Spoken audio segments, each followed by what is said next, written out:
नमस्ते दोस्तों, मैं आपकी अपनी रवीना आपके अपने चैनल रवीना स्मार्ट स्टडी में आपका स्वागत करती हूं।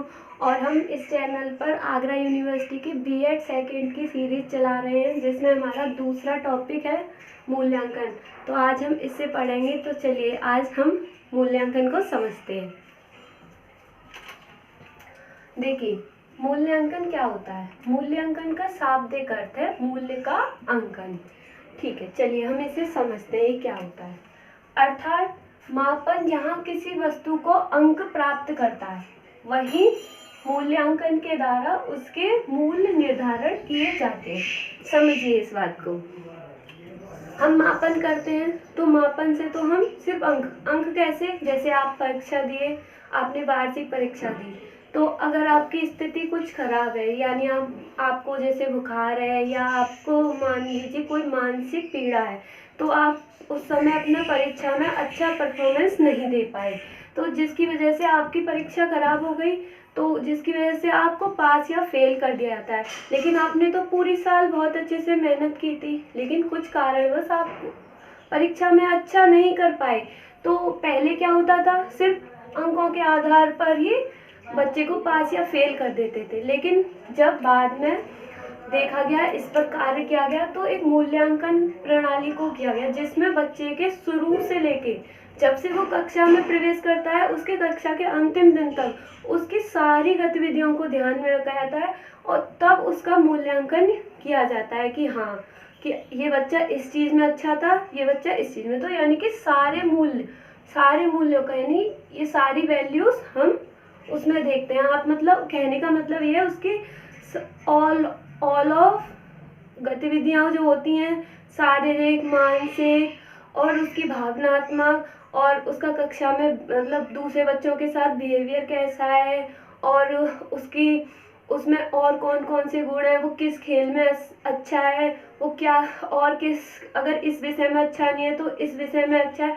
तो यानी उसके सारे मूल्यों को देखा जाता है। कहने का मतलब है उसके सारे गुण और विशेषताओं पर ध्यान दिया जाता है। तो मूल्यांकन हम कह सकते हैं कि एक व्यापक प्रक्रिया है, और मापन एक सूक्ष्म प्रक्रिया है, यानी मूल्यांकन में ही मापन आ जाता है।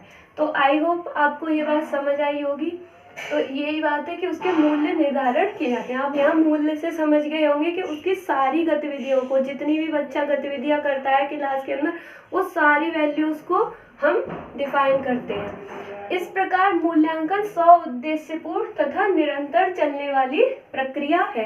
जैसा कि आप समझते हैं कि कोई भी, जब हम किसी बच्चे को कुछ भी पढ़ा रहे हैं या हम कोई भी कार्य कर रहे हैं, तो इसका ये मतलब नहीं हम किसी बिना उद्देश्य के तो कोई कार्य करेंगे नहीं, उसका कोई ना कोई उद्देश्य जरूर होगा। तो उद्देश्यपूर्ण तथा निरंतर, जैसा कि मैंने अभी आपको बताया कि कक्षा के पहले दिन से कक्षा के आखिरी दिन तक हम उसका मूल्यांकन करते रहते हैं, तो निरंतर चलने वाली प्रक्रिया। यहाँ पर एक लाइन मिस हो गई थी, आप लिख लीजिए। ये एनसीईआरटी के अकॉर्डिंग कोटेशन है ये।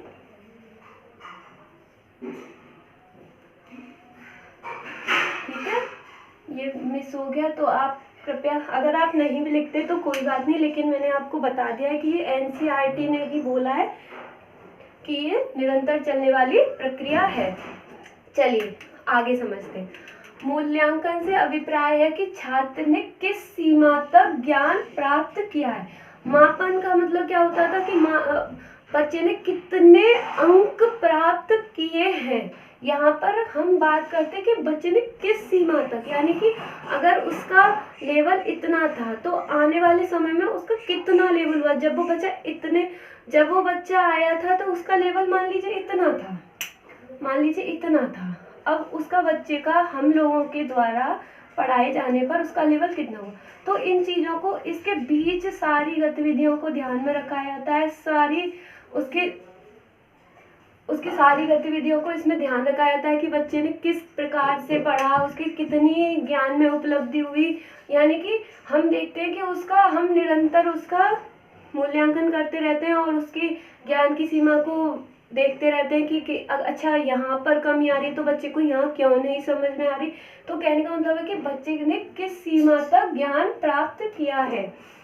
देखिए एक उदाहरण से समझते हैं। प्राचीन समय में बच्चों का मापन या आकलन किया जाता था, देखिए मापन तो आप समझ ही चुके हैं, मापन क्या होता है कि किसी को अंक प्रदान करना, लेकिन आकलन क्या होता है? आकलन समझिए। वैसे आकलन हमारा, जैसे कि आप किसी सब्जेक्ट में यानी किसी पार्ट में किसी टॉपिक को पढ़ा रहे हैं, जैसे कि अभी हम मूल्यांकन पढ़ा रहे हैं, तो हम आपसे उससे पहले ही पूछेंगे कि बताइए बच्चों आपको मूल्यांकन के बारे में क्या क्या पता है, तो आप उसे बताएंगे हमें। या फिर हम पाठ पढ़ाते पढ़ाते बीच में कुछ पूछने लग जाएंगे कि बताइए बच्चों ये मूल्य क्या होता है, या फिर तो वो जो होता है उसे बोलते हैं हम अधिगम के लिए आकलन, यानी कि पढ़ाने से पहले पढ़ाने के बीच बीच में, तो उसे बोल देते हैं हम अधिगम के लिए आकलन। और एक और आकलन होता है जब हम पूरे टॉपिक को यानी पूरे पार्ट को पढ़ा लेते हैं, उसके बाद प्रश्न करते हैं बच्चों से, तो फिर उसके बच्चे हमें जवाब देते हैं, तो वो होता है अधिगम का आकलन। आने वाले समय में हम पढ़ा रहे होंगे, लेकिन अभी हमने फिलहाल के लिए आपको थोड़ा सा समझा दिया जिससे कि आपको ये उदाहरण समझने में मदद मिले। देखिए अब आगे समझिए, जिसमें छात्रों की उत्तर पुस्तिकाओं को जांचकर उसमें अंक प्रदान किए जाते थे। देखिए जैसे ये मापन किया, आकलन किया, ठीक है, तो सिर्फ अंक ही तो मिले, ये आकलन में हमें बस हम बच्चों की थोड़ी बहुत जानकारी ले लेते थे और उसके बाद उन्हें पास या फेल कर दिया जाता था। जैसे कि अभी हमने आपको समझा दिया था कि यहाँ पहले सिर्फ पास या फेल पर ही डिसाइड करता था, जो आपकी वार्षिक परीक्षा होती थी उसमें जो अंक मिले उसी से आपके जान लिया जाता था कि आप में क्या ज्ञान है। उस बच्चे की शारीरिक मानसिक स्थिति पर कोई ध्यान नहीं दिया जाता था कि इस समय ये बच्चा किस किस दुविधा से गुजर रहा है, यानी कोई फिजिकल प्रॉब्लम भी हो सकती है या थोड़ी कोई मानसिक स्थिति भी अभी इस समय नहीं है, बच्चा थका हुआ भी हो सकता है जिस वजह से वो अच्छा परफॉर्मेंस नहीं कर पाया। इस सभी बातों के लिए मूल्यांकन कहता है। लेकिन परंतु वर्तमान समय में मूल्यांकन केंद्रित है, यानी कि अब उनके सारे पक्षों को ध्यान में रखा जाता है। उनके कक्षा शुरू होने से पहले उन्होंने क्या क्या परफॉर्मेंस दिए, वो किस किस पार्ट में अच्छे थे, उनके शुरू से छोटे छोटे यूनिट टेस्ट लिए जाते हैं, उसके आधार पर उन्हें अंक दिए जाते हैं। उन्हें खेल कूद में भी भाग लेने के लिए कहा था, उसके आधार पर भी अंक दिए जाते हैं। यानी कि मूल्यांकन में सारे पक्षों को ध्यान में रखा जाता है। मूल्यांकन में आकलन को भी और मापन को भी सभी को ध्यान में रखा जाता है। अर्थात मूल्यांकन एक व्यापक प्रक्रिया है, तो इसलिए मूल्यांकन में छात्रों के मूल्य निर्धारण किए जाते हैं, तो इससे उसके वैल्यूज को निर्धारित किया जाता है। तो आई होप आपको अर्थ समझ आया होगा। अब हम परिभाषा समझते हैं। देखिए परिभाषा जो होती है बीएड में मोस्ट इम्पोर्टेंट होती है। अगर आपका रिटन एग्जाम होता है तो आपको कम से कम 2 परिभाषाएं लिखनी होती हैं डांडेकर के अनुसार। सबसे पहले हम डांडेकर के अनुसार पढ़ते हैं। मूल्यांकन हमें यह बताता है कि बालक ने किस सीमा तक किन उद्देश्यों को प्राप्त किया है। यानी कि चलिए समझते हैं इस बात को। जैसा कि अभी हमने आपको बताया कि मापन अंक देता था, लेकिन यहाँ पर हम मापन भी कर रहे हैं, आकलन भी कर रहे हैं, और यानी कि हम सारे पक्षों को ध्यान में रख रहे हैं। तो और बच्चे का हम प्रोग्रेस भी देख रहे हैं कि बच्चा अभी इतना था और हमने उसे सहायता प्रदान की तो अब उसका लेवल इतना हो गया। तो इसमें हम बीच में यही देख रहे हैं ना, तो उसने किस सीमा तक ज्ञान प्राप्त किया, उसके ज्ञान में कितनी बढ़ोतरी हुई।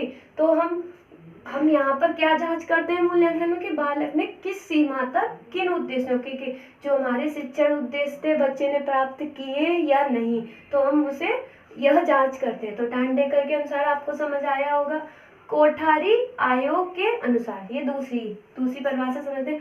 अब यह माना जाने लगा है कि मूल्यांकन एक अनवरत प्रक्रिया है। जैसे कि अभी हमने बताया कि मूल्यांकन में सारे पक्ष ध्यान में रखे आते हैं और मूल्यांकन कक्षा शुरू होने से पहले कक्षा शुरू होने के अंत तक हर एक पक्ष को छात्र के ध्यान में रखकर किया जाता है। तो यानी एक निरंतर अनवरत चलने वाली प्रक्रिया है और यह संपूर्ण शिक्षा प्रणाली का अंग है। तो ये शिक्षा प्रणाली का तो अंग है ही, क्योंकि ये कक्षा सारे पक्षों को इसमें शिक्षक को भी ध्यान में रखा जाता है और बच्चों को भी ध्यान में रखा जाता है। इसमें सभी पक्षों को ध्यान में, तो ये शिक्षण प्रणाली का अभिन्न अंग है और शिक्षण लक्ष्यों से घनिष्ठ रूप से संबंधित है। तो आई होप आपको ये समझ में आई होंगी परिभाषा भी।